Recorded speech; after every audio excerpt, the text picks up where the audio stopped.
안녕하세요. 아레테 심리상담센터예요. 오늘은 외상후 스트레스 장애에 관련해서 좀 얘기를 좀 나눠보려고 해요. 우선은 개념부터 살펴보면요. 극심한 스트레스 사건 이후에 극도로 좀 고통을 좀 느끼는 경우가 좀 한 달 이상 됐을 때 외상후 스트레스 장애라고 진단 내려질 수 있어요. 우선은 그러면 특징을 좀 살펴보면요. 충격적인 사건이 계속적으로 어떤 반복적으로 좀 경험을 좀 하는 그런 부분으로 인해서 집중을 좀 하기 어렵거나 감정을 못 느끼게끔 본인 스스로가 뭔가 좀 차단하는 그런 부분, 그리고 자해할 수도 있고요. 그리고 충격적인 사건으로 인해서 해리 증상을 좀 보일 수도 있어요. 그리고 신체적으로 수면 장애를 좀 일으키거나 아니면은 식욕에 어떤 문제가 좀 생길 수 있어요. 그러니까 너무 많이 먹거나 너무 적게 먹거나 그런 부분이 있고요. 그리고 사건하고 관련된 자극을 좀 모두 좀 회피하려고 하는 그런 부분이 있어요. 그리고 회피하는 부분에 있어서는 어떤 사람하고 어떤 관계나 그런 부분에 대해서 좀 많이 회피하는 경우가 좀 많이 있어요. 예를 들어 아이들 같은 경우에는 학교를 좀 가는 거를 등교를 거부한다던가, 성인이 이제 결혼을 했으면 뭐 좀 이혼을 하려고 한다던가, 아니면 사람을 좀 만나려고 하지 않는다던가, 직장 생활을 하지 않으려고 한다던가 그런 부분이 좀 있어요. 그리고 외상 경험을 하고 난 다음에 그때는 괜찮았지만 1년 후에 그런 예전에 그 충격적인 사건이 자꾸 회상이 돼서 그때부터 좀 힘들어하는 경우도 발생될 수 있어요.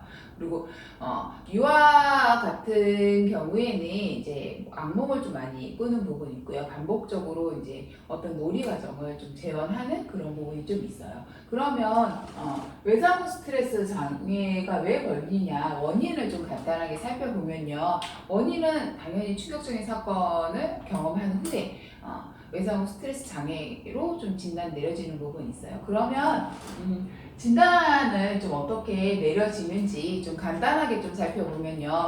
죽음이나 아니면 심각한 어떤 부상, 아니면 뭐 성적인 어떤 노출이 최소 1개 이상 돼야 되는 부분이 있어요.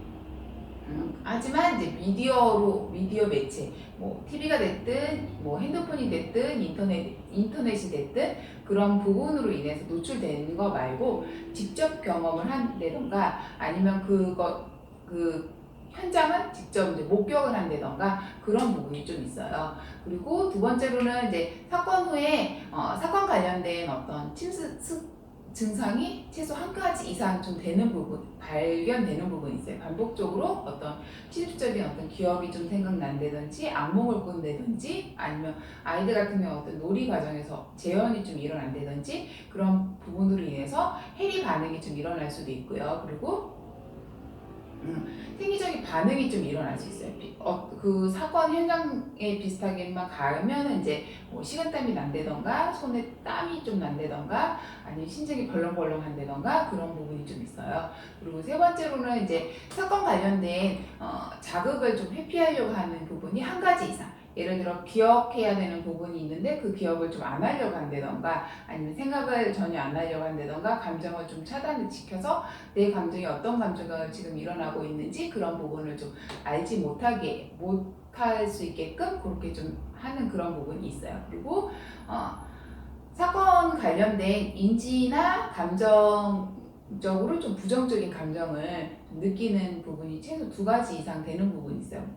본인 스스로가 나는 능력이 없는 사람이야 라고 생각할 수도 있고요. 아니면 부정적인 어떤 믿음, 내가 해도 안 될 거야, 뭐 그렇게 어떤 믿음을 좀 갖는 부분이 있고, 그 다음에 어떤 예언을 좀 해서 나는 안 되니까 뭐 어떻게 하려는지 난 모르겠어 라고 하는 경우도 있고, 비난을 좀 하는 경우도 있어요. 그리고 부정적인 감정인 뭐 화나 짜증이나 뭐 공포적인 어떤 그런 느낌들을 좀 회상할 수도 있고요. 그리고 어떤 흥미나 그런 부분에 있어서 예전에는, 사건 이전에는 괜찮아 흥미를 좀 잘 보였지만 사건 이후에 흥미가 좀 많이 결여되는 그런 부분이 좀 있어요.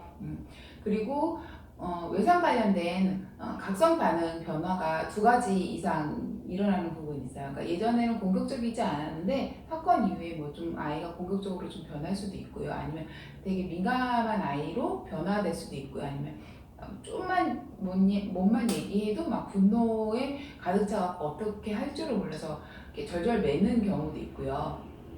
주의가 좀 떨어질 수도 있고, 그 다음에 수면을 좀 잠을 좀 자야 되는데 수면에 어떤 문제가 좀 발생되는 부분이 있어요.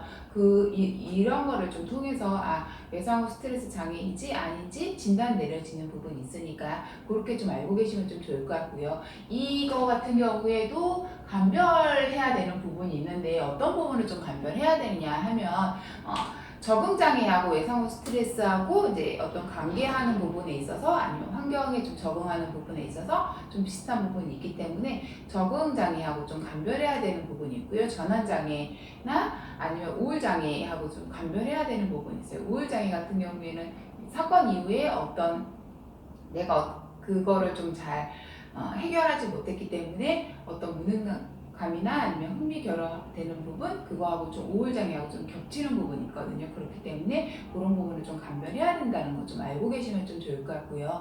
이것도 동반으로 좀 올 수 있는 부분이 있는데 제가 아까 우울장애하고 감별해야 된다고 했잖아요. 근데 우울장애 같은 경우에는 사건 이후에 흥미가 좀 결여되고 그런 부분으로 인해서 우울이나 불안, 아니면 신체적인 어떤 증상들, 아니면 감각적인 어떤 사고나 생각들, 행동들, 그런 부분이 좀 같이 올 수 있다는 거 알고 계시면 좀 좋을 것 같아요. 그러면 외상후 스트레스 장애가 진단을 받아서 만약에 저희 아래대 심리상담센터 같은 곳에서 상담을 하게 된다고 한다면 부정적인 감정을 좀 표출하게끔 해서 그거를 재경험화 시키는 게 우선은 제일 중요할 것 같아요. 그게 놀이치료가 되면 놀이 과정을 통해서, 미술치료가 되면 미술 작품을 좀 통해서 내가 느끼는 어떤 감정들을 좀 느끼게 하고 그 감정이 부정적인 감정이 되게 많이 올라올 거예요. 그래서 그 부정적인 감정을 좀 재경험할 수 있게끔 해서 좀 안정을 취하게 그렇게 해주시면 좀 좋을 것 같아요. 그리고 만약에 아이가 좀 크면은 지지적인 어떤 상담을 하고 난 다음에